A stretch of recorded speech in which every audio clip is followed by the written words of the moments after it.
like to welcome you to our Delivered Fuels Town Hall on Acquisitions with Jeff Brunner and Tamera Kovacs from CETANE Associates. CETANE is a leading provider of financial advisory services to business owners in the home services industries. Jeff and Tamera will answer your questions about the current landscape of acquisitions. I'd like to thank everyone for joining us, and a special thanks to those who pre-submitted questions. We received quite a few. Throughout the webinar, please feel free to use the Q&A function at the bottom of your screen, and we'll do our best to get to those questions as well. With that, I'd first like to introduce Jeff Brunner, Director at CETANE Associates. He has more than 30 years of leadership experience in the propane, distillates, and HVAC sectors. His extensive experience in the acquisition process, including post-acquisition integration activities, comes from being involved in 70+ transactions throughout Eastern United States.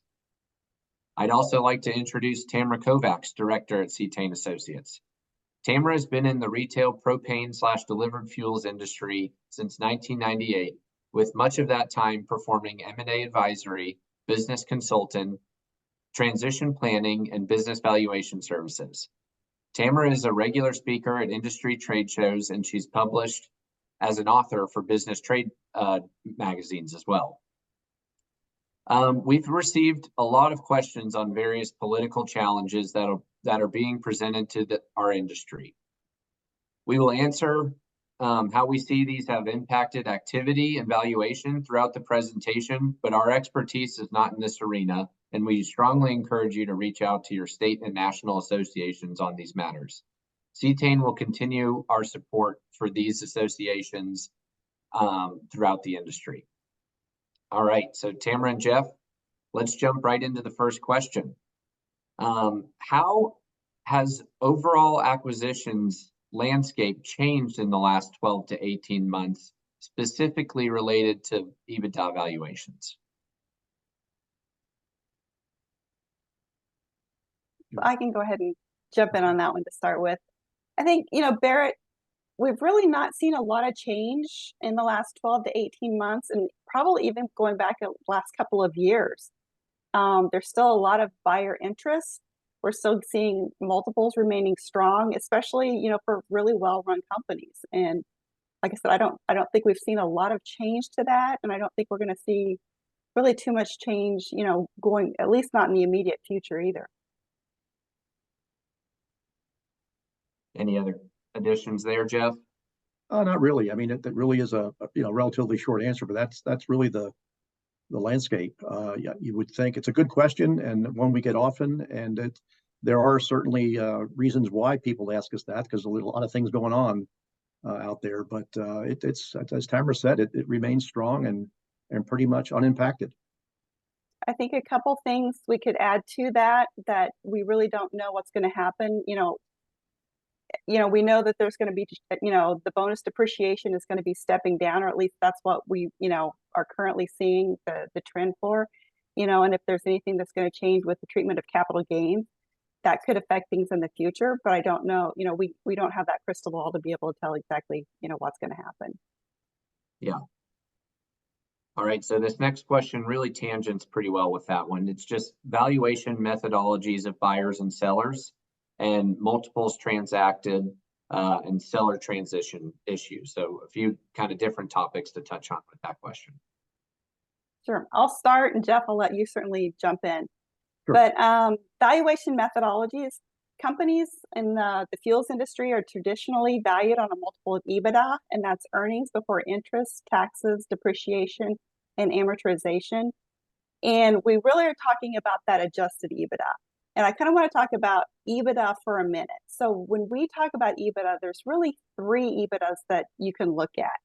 One, you've got the seller's EBITDA, which is typically just how the seller has been running that business, or how the business owner has been running that business historically without any kind of changes to the EBITDA. Then we look at the adjusted EBITDA, and that's the one that we're focused on when we talk about the valuation, because we're going to look at the company's EBITDA and we're going to say, you know what, there are, the owner has been taking in excess of salary, so we're going to do an adjustment to that to bring it back to market. He may have been expensing some items that normally would have been capitalized. So we're going to make that type of an adjustment. And so we're going to really look through that P&L and say, what kind of things would a new buyer not have going forward? And we're really going to try to target that. The third one that we're looking at is the buyer's EBITDA. So the buyer's going to look, he's going to look at the seller's, straight line EBITDA. He's going to look at what the adjusted EBITDA is that we've put forward. But he's also going to look at it and say, there's additional consolidations that I have that I'm going to take into consideration. There may be some things that, we can't do that we're going to have a negative adjustment for. We don't know what all adjustments they're going to have. And I know, Jeff, you've been on both sides of the table. You've been with a buyer, but you've also, worked for CETANE. So you kind of understand even better than I do, what some of those things that the buyer looks for. So that's really, what is the right EBITDA that we're talking about? And that's that adjusted EBITDA. I don't know if you want to talk about from the buyer standpoint, and then, that's really what we would call the purchase price. But then we've also got things that are in addition to the purchase price that we can talk about as well. Yeah, in addition to what Tamara said, again, from the buyer standpoint, that would be really the third EBITDA. There may be some tuck-in economies of scale that a buyer might have if they're currently in that market. They may have different insurance premium rates than what the seller has, and so on. They'll make those adjustments along the way and arrive at their own EBITDA. So again, it's the seller's current EBITDA, it's the adjusted EBITDA that someone like us will help the seller arrive at, and then there's the buyer often has their own acquisition model. In other words, what's this going to look like once they operate it, as opposed to the way it's being operated now. If I could, I'll jump into the next the other part of the question, which was regarding any seller transition issues that might come up. And what comes front and center for me is the subject of real estate. If there's real estate involved, whether there be storage or not, when there's real estate involved, you do run the risk of having a second closing. If there are issues surrounding the real estate that doesn't allow you to have a simultaneous close, that can often result in an additional or second closing rather.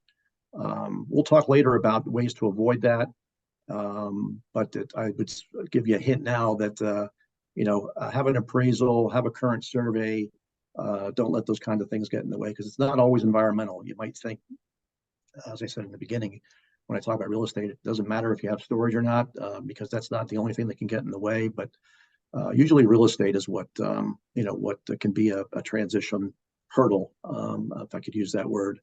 Other than that, I mean, we really don't see a lot of seller transition issues aside from the typical working capital adjustments and settle-ups that need to happen after the closing. And that's always normal, and the timing on that depends on the buyer, the size of the company, the number of items involved, time of year. But again, those are very normal things. I think another area that could have some transition issues really goes to the staffing. How well has that transition happened? Have they been brought into the fold? It's like, most buyers want to try to keep the employees whole, because the last thing you want to do is the employee, once they get their first paycheck from the new buyer, is to look at it and say, wow, I'm taking home less money than I did with, my previous owner. So you really don't want that to happen. But how is that transition handled? How are they brought into the fold? I think that, having that well laid out and thought through and planned really can help make a seamless transition, because your people are critical. And, you've got two different cultures you're merging, those kinds of things. How do you handle that? Because I think that can be an issue with, with those transitions as well. Absolutely. I think one other thing, circling back a little to Jeff's point, is, and this happens with various other pieces, but for the most part, the buyer and seller are working on this. Real estate specifically, there's a lot of outside third parties that get involved that are not necessarily on that timeline. So it's not necessarily always issues as much as just timing. Can we get people lined up to do it on the timeline that we're looking into? And that happens with various other third party groups that get involved in the process. So you know, we're talking about, go ahead, Tamara, sorry. As I said, I wanted to circle back to those three EBITDAs, if you will, because we talked about the sellers, the adjusted, and the buyers. The buyer's EBITDA is not necessarily the EBITDA that, you know, they're not necessarily going to share all of their consolidations with a seller. And I just want to make sure that, and we're going to know what their EBITDA is. You know, they've just got their own that they're looking at. And so just because they have consolidation economics does not mean that they're going to share those with the seller going forward. Great point. So we had this question come in, and while we're on kind of the pain points, as an advisor, what are some of the biggest hurdles you run into during the process of selling a business? How can you avoid? I'll jump on that one, Tamara. Again, I have to go right back, not to be redundant, to the real estate issue. We have two real live examples very recently in our experience where, as I mentioned earlier, it doesn't have to. Both scenarios I'm thinking of had storage, but there was nothing environmentally related as the reason why these closings were delayed and were separate from the closing of the base business. So again, I encourage you to get an appraisal done. If your survey hasn't been done more recently, or you're not sure if it matches the deed description, look into that. Get that lined up. Get that part of the house in order, because if those things aren't matched up, in addition to Barrett's point about third parties are involved in this part of the process and they're somewhat out of all of our control, that's one issue. The other issue is, again, if these things don't match up, it's going to take time to get a survey done and to make sure it matches up. And if it doesn't, it could take some time to get that straightened out. Yeah, I would add, if you haven't had an appraisal done recently, go ahead and get that appraisal done. I think it's, it can take time, but it can also alleviate a lot of pain points. The other thing is, a lot of issues can be avoided if you've got really good information. I've always said buyers don't buy what they can't see. If you've got good information that ties back, you've got good records, whether it's, tank leases, whether it's, just showing, how everything flows through on your P&L to your bank statements, everything like that. Good records will really alleviate a lot of issues down the road. Real estate comes to mind because that's the one that seems to always have things that pops up, and a lot of times, like Barrett said, a lot of times the timing's outside of our control. So if you do a lot of those things in advance, it can, really smooth out the process, if you will. But again, really making sure that you've got good quality information to start with, that can alleviate a lot of problems down the road. Absolutely. We've got another real estate related question here that I think you guys have answered the back half already. But how does selling my property versus leasing it with the business impact the purchase price? And then the final question was, do I need an appraisal? So I'll start, and Jeff, I'll let you jump in. So real estate gets handled a lot of different ways. Some buyers like to buy real estate. Some buyers do not like to buy real estate. They'd rather lease it from the owner. So, it gets handled a lot of different ways. Some sellers choose to retain ownership of that real estate. From a valuation standpoint, if the real estate is going to be transferred as part of the purchase price, if you will, then that gets, that's a total purchase, that gets handled in the total purchase price. But let's say that you're going to retain ownership of that real estate and you're going to charge the new buyer rent expense, so to speak. So that adjusted EBITDA that we talked about, that would be reduced by the amount of that annual rent expense. So you're still going to be getting that money in rent expense, but that adjusted EBITDA is going to be lower because of that rent expense. If you were to sell the real estate, then that's included in that, and it gets incorporated into the overall value of the business. I think the real tricky part with real estate comes in with if the real estate value is really, really high. If it's a small piece of property, it's $100,000. It's not it's not a big question. But if you've got a piece of property that's worth $1 million, how does that get handled in the scope of the valuation? And I think that's where having that appraisal done in advance could really pay dividends. Yeah, I would add to that, as a seller, give some good thought to what your preference is. Do you want to sell the property? Maybe it has more, again, maybe it has storage, maybe it doesn't. Do you want to sell the property with the business, or do you want to lease it? Feel good about that up front, because however your company ends up getting presented for sale, buyers will often accommodate what your preference is. And so you don't always get options. If you know what your preference is, again, give careful thought to that. That's typically how the company will ultimately be marketed. And again, buyers will usually accommodate the seller's wish on that. Yeah. The one thing I will say is that buyers need the assets required to generate that EBITDA, that earning stream. So if you've got that facility, unless they've got a facility right next door where they're not going to need it, they typically need those assets, whether they lease them or buy them, in order to continue to generate that earning stream. Right. And I'm thinking of the Steve Abadi story. There's always some unique situations, but there is a property in Old Town, Alexandria, Virginia, that I don't know if its highest and best use was necessarily a heating oil storage plant. I think it had a $20 million valuation because of its location. It ended up being taken down and turned into high-rise residential apartments. So every situation's unique. Sure. We have a specific question, Jeff. I think we actually just talked about this. But are there specific companies that specialize in appraising storage facilities?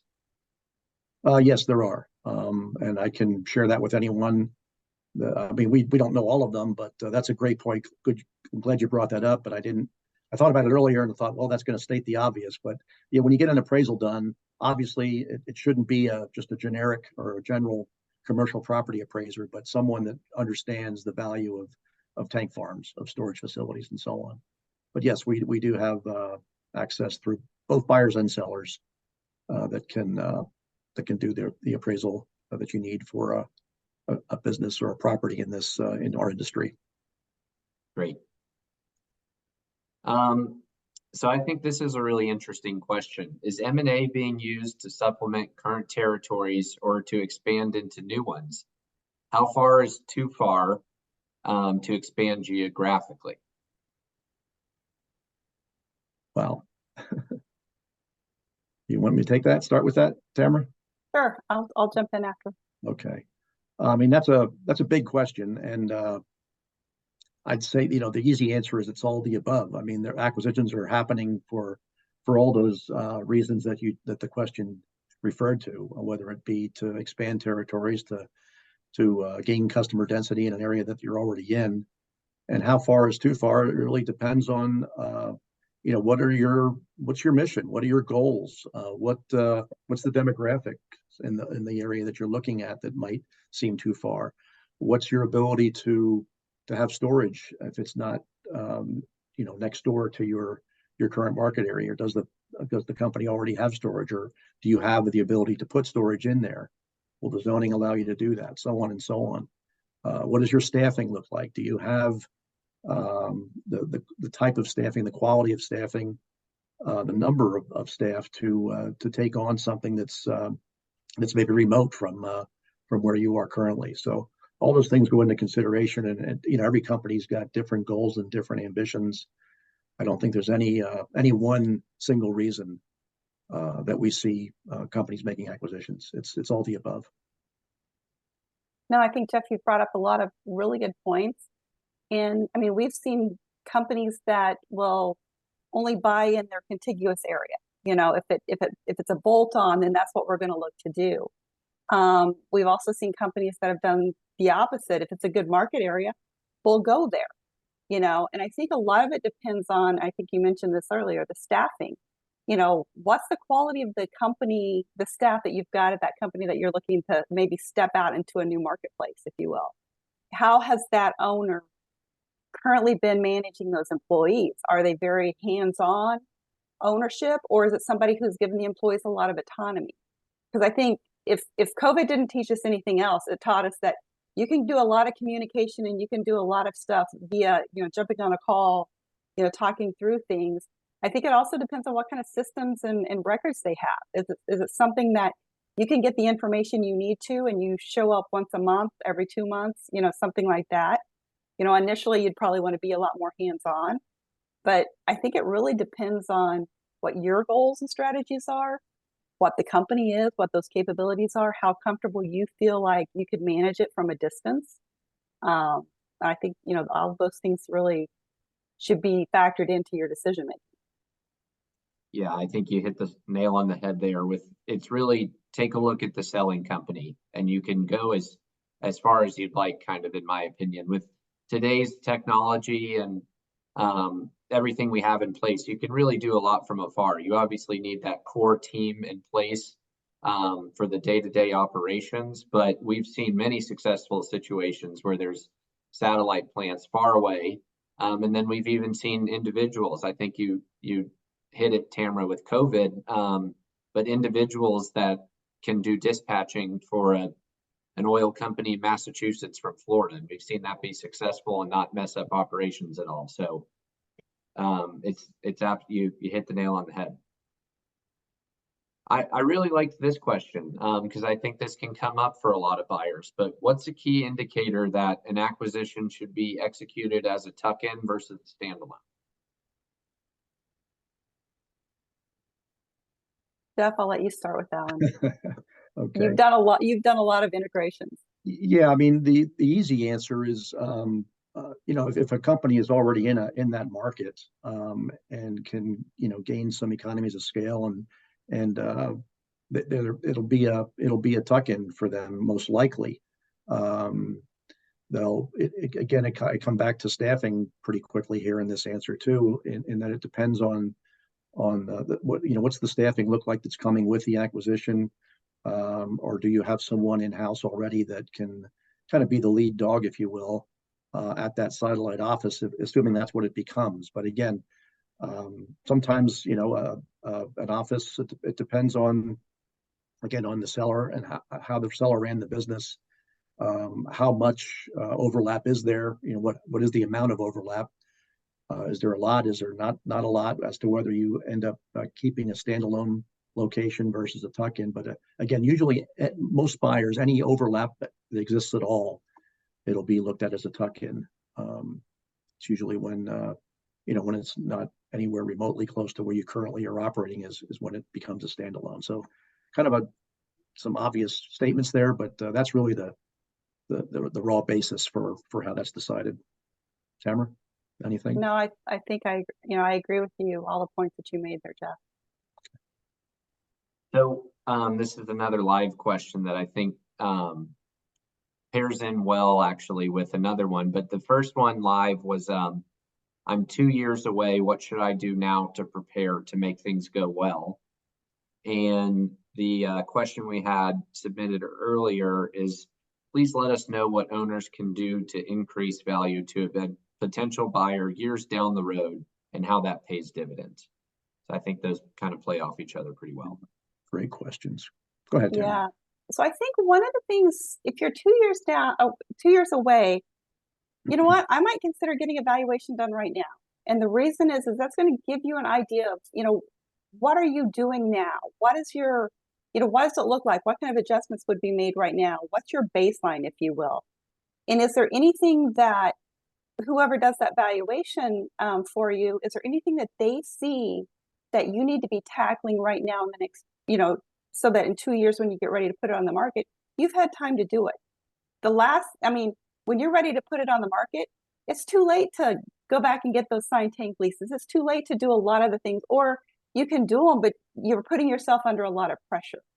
So I think, hey, let's start looking at it and let's see from somebody who does it all the time, what are they seeing? What's their cold eyes looking at your operation to say, hey, this is what you need to do? Because I could say it's this item or that item, but unfortunately, your company is unique, and what you need may not be the same thing as what Jeff's company is. So I think really let's take a look at it. What's your value now? Where are the areas you need to focus on for the next couple of years to really maximize that value?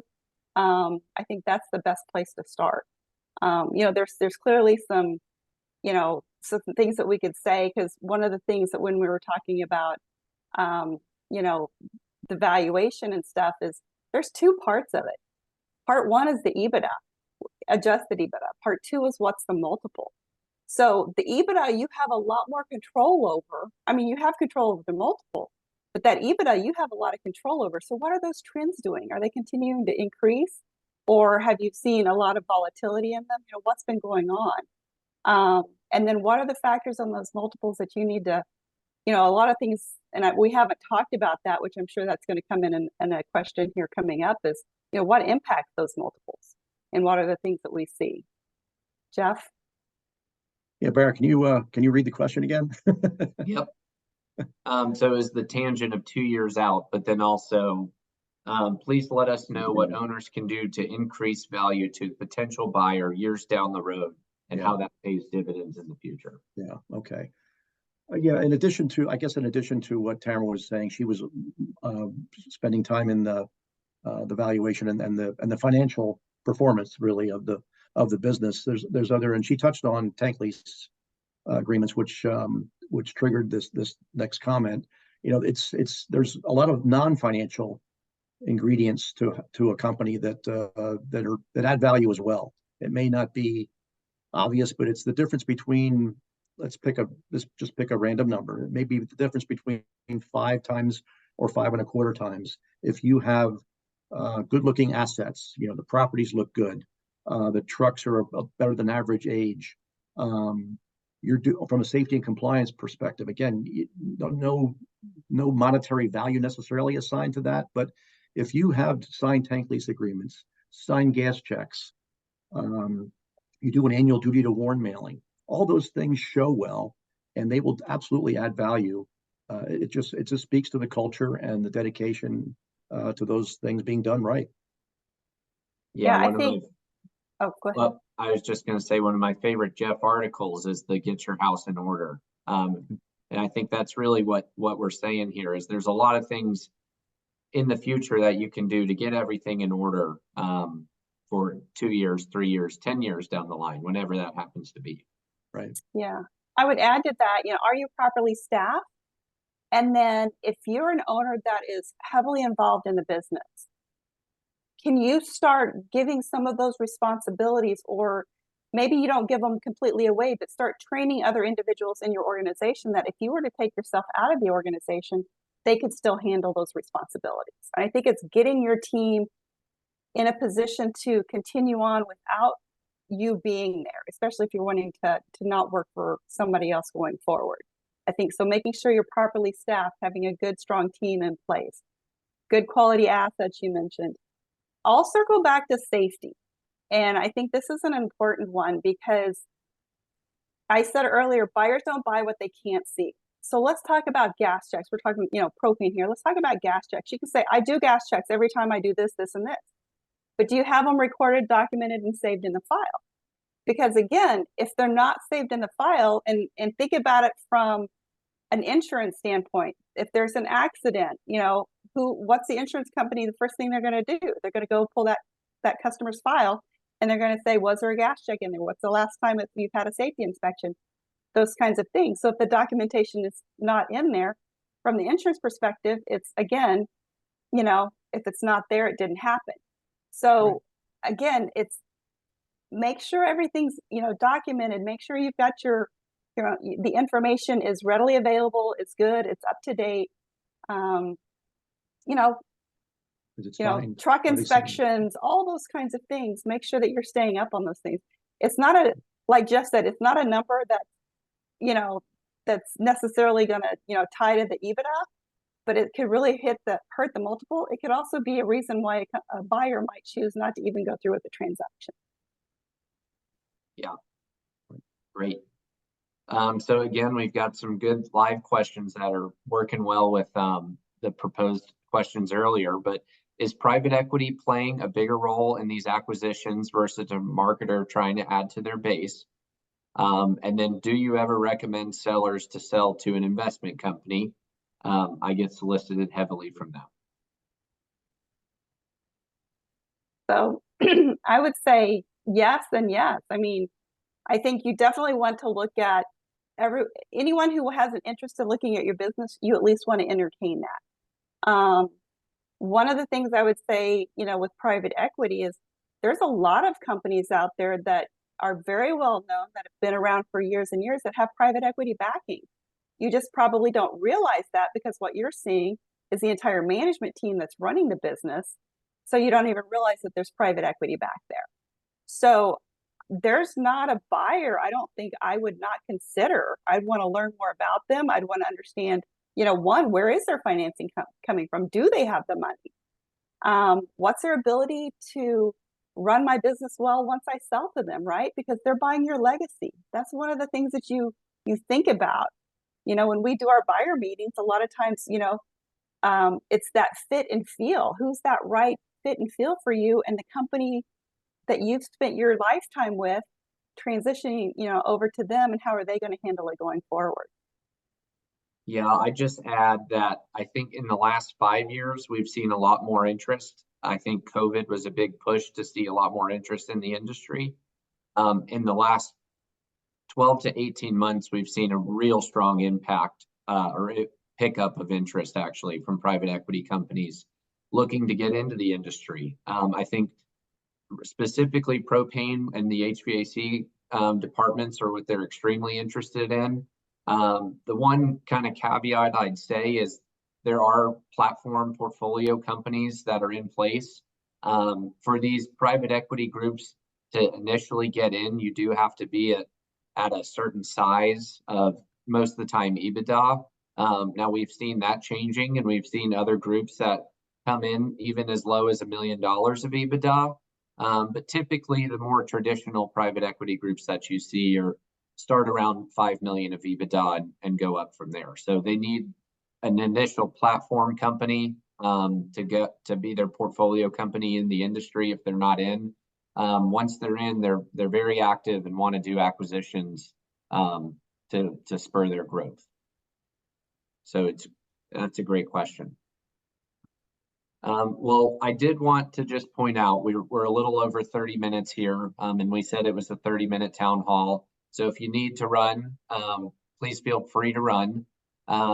We got, I think, over 60 questions. So thank you, everyone, for submitting your questions and to the live questions coming through. We tried our best to group them and answer them as much as possible, but we still have quite a few that we are going to try and knock out. So if anyone wants to stick around, we'll keep going for 20 more minutes or so. Okay, so next question that I liked. How does workforce/staff depth, age affect valuation as people become harder and harder to replace? And, I'm just jumping in quick. The staffing and workforce has been quite a sticking point for the last 3 years. And I think it really does impact valuation. So Tamara, do you want to grab that one first? Sure. I think you're right. Prior to 2020, 2019, you really didn't talk a lot about staffing because it seemed like there was a lot of staffing available. I think business owners are having to be more creative in that, for delivery, service, things on the ground. Yeah, you got to be there in place. And I think having a diverse staff, age of staff is good. You don't want all of your employees to be 60 plus and knowing that, they're going to start retiring. But at the same time, there's a lot of drivers that are still, I see a lot of drivers that are in their mid 60s that say, I have no intention of quitting. I love this. I love the customer communication. So I think it's really understanding what their timeline is compared to the overall age of the staff. But if there's somebody who's really great that doesn't have to be necessarily on site or in your geography, that's, not required to make deliveries, do service, those kinds of things. Maybe it's collections, somebody who's great at collections. You can hire somebody 3 states away. They don't have to necessarily sit in your office kind of thing. You just mentioned earlier, Barrett, you can do routing from a distance if you have really good software and good systems and good people in place. So I think it's finding ways to be creative, but I do think having a really good team in place really benefits the value of your business versus a team that's aging out, or a team that, you know what, I've got a lot of people here, they do very, very, very well, but I have not given them a lot of key responsibilities, and they can't, you know, act, you know, autonomously. Yeah, I would add that each, you know, as everything we're talking about, each deal is unique in its own way. Yes, staffing is an issue. It's been an issue. The buyer also has some staffing issues, likely. And I think as an example of when I say every deal is unique in its own way, it'll depend too if it's a tuck-in versus a standalone, right? If it's a tuck-in, there may be some responsibilities that the existing team on the buyer side can absorb. Even field personnel, right? If there's overlap of territory, they can absorb some deliveries, they can absorb service calls, whatever the case might be, tank sets. So it depends on the situation. But yes, staffing is an issue. Matter of fact, if you've seen, I'm sure most of you get our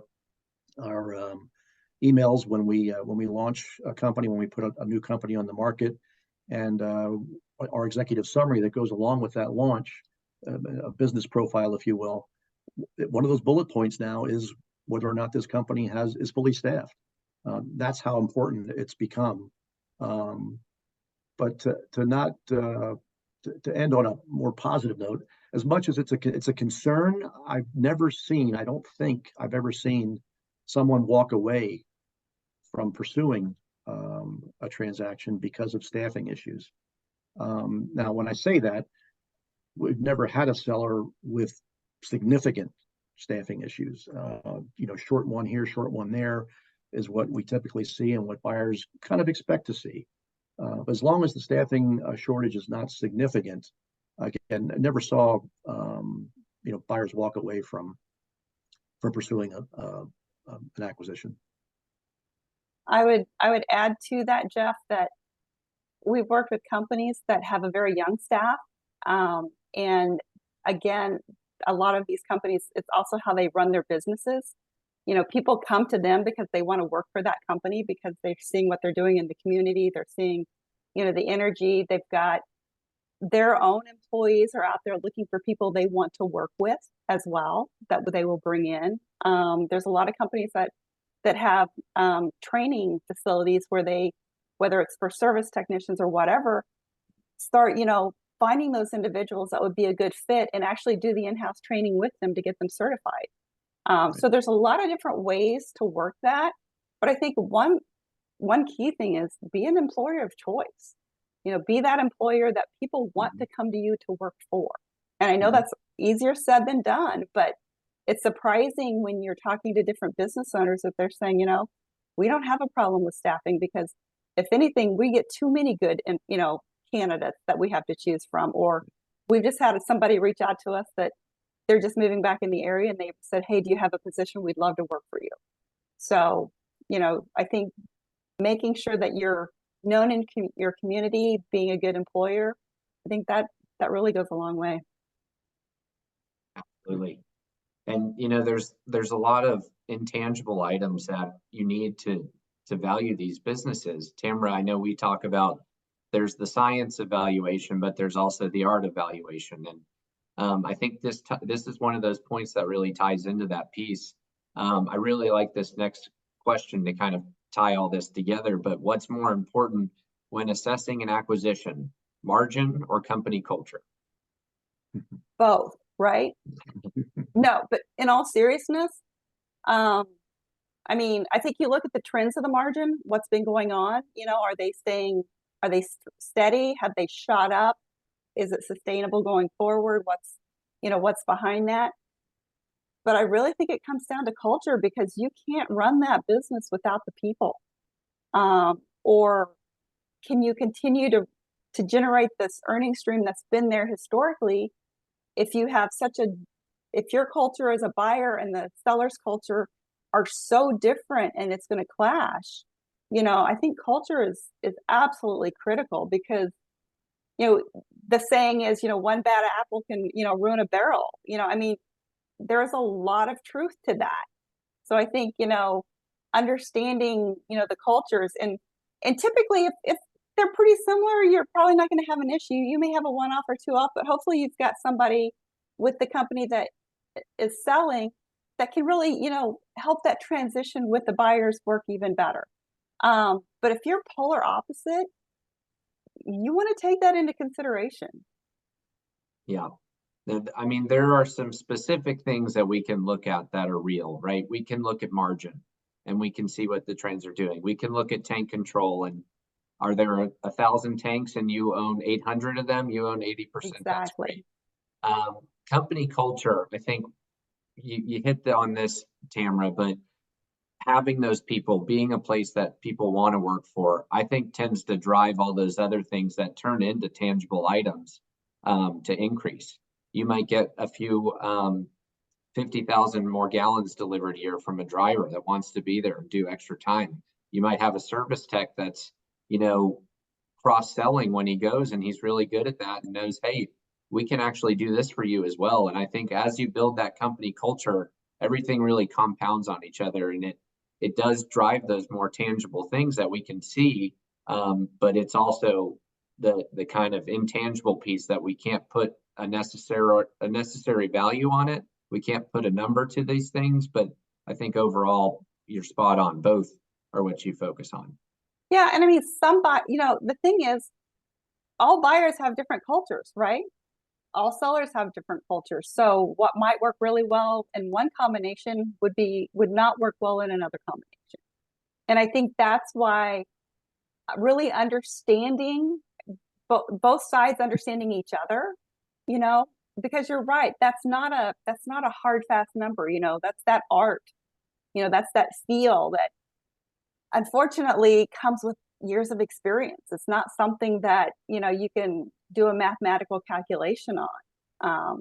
And so, in people, we all know people are, I once had somebody say, running a business would be really easy if it wasn't for all the employees, so you laugh at that, but really, they're the ones that make the company tick. They can also be the ones that make the company not run well. Yeah, spot on. I just thought this was a good question because we've run into it quite a bit, but to find out how many customers on auto, do we use percentage of customers or percentage of gallons? Ideally both. We usually focus and we usually see others focus on percent of customers, but always good to get the gallons as well, so that you can make sense out of the calculation, right? You quickly calculate on average gallons per customer and make sure that makes sense. I mean, that would be the best thing to do, is to have both.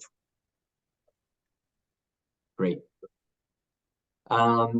We've got, how did the acquisition market perform in 2023 versus the past 5 years? And then what's your outlook projected for the current year, 2024? I'll start with that one. I mean, kind of like what we said at the beginning of our session,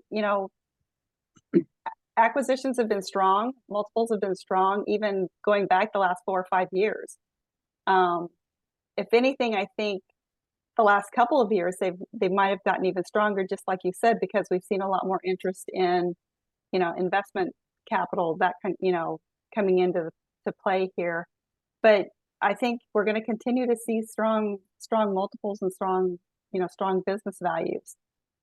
Areas that you may see things challenging might be in areas that are, where you're seeing, like what we said, we're not experts in this, but there are certain states that are having some challenges. And, that for the companies that are already in those marketplaces, I think there's still going to be a lot of interest. For somebody maybe stepping into those marketplaces, they may think twice about stepping into a marketplace that, has those regulatory challenges. Yeah, I think last year there was some pressure with interest rates being so high as well. We have seen those actually come down from sort of the peak at the early times of 2023. And 2024, there's a lot of moving pieces. So right now, bonus depreciation has been ticking downwards. So a few years ago, you could bonus depreciate 100% of hard assets. That's now down to 60% for 2024. There's legislation in place that has passed through the Senate, I believe, but is on to the House, that is actually going to retroactively put bonus depreciation back through 2026 up to 100%, which we think that would be a benefit to acquisitions in general, but especially acquisitions in our industry that has so many hard assets.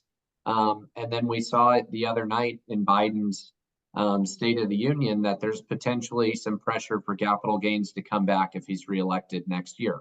So that may end up slowing down acquisition activity for next year. I think overall, the CETANE stance is we think it's still strong and we think it'll be active for the rest of the year, but it's an election year. As we get towards November, I think we could, there's some unknowns, I think is what we really don't know. I would add to that, Barrett, that for well-run companies, I mean, we still are seeing buyers looking for those companies that are well-run, strong companies. For companies who maybe, as Jeff would say, don't have their houses in order as much as they need to. I think those are the companies that are not going to see the multiples be as strong or the values be as strong as what we may have seen historically. Yeah, we have a lot of people ask us for the crystal ball too, and when's the perfect time. I think the encouraging thing and rewarding thing from our experiences, it's normally not someone trying to nail it on the head. It's time for them to move on for whatever reason that is, and it's you can never time your retirement perfectly, but that's typically what we see.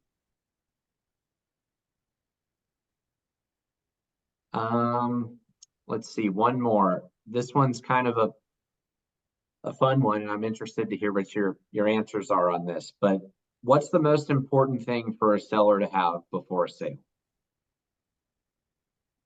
Say that again. What was that again? I think they're really looking for one thing, which I know is tricky, but what's the most important thing for a seller to have before a sale? Before a sale. I'll jump. Yeah, before a sale. Before a sale. It's not one item, but it's one theme. Have your house in order. Really, I mean, I can't stress it enough. Everything, the way it looks, the way it shows, not just financial information and your ability to gather that and have that tie out, but all the other intangibles as well. The safety and compliance items, the trucks, your handling of your tanks. Do you have recertifications need to be done? Is that all those things? It's really all important. When Tamara uses the phrase a well-run company, it's all of those things. It's not just one thing. So apologize if you were looking for one specific item. I just can't bring myself to go there. I have to answer it with, get your house in order and all that means. So yeah. Jeff will be in Charlotte at MPGA signing autographs for his article, Get Your House in Order, because that's one of his favorites. Yeah. One of my first mentors used to tell me, he said, I can drive up into a parking lot of a propane company and I can tell you if the company's financial profitability is on the uptrend or the downtrend just by driving into the parking lot. And it's something as simple as, are the windows washed? It doesn't have to be fancy. Are the windows washed? Is everything, well maintained? Are they taking pride in it? Or do you walk into the office and there's boxes sitting around, there's dust everywhere, there's the paper on the floor because somebody didn't take the time to bend over and pick it up? Little things like that. What kind of pride do you take in your company and how is it reflected back? Because you can drive down any street and look at any company and you can pretty much tell what's the status of this company. And it doesn't even have to be in the fuels industry. It can be in any industry. What kind of pride, what kind of,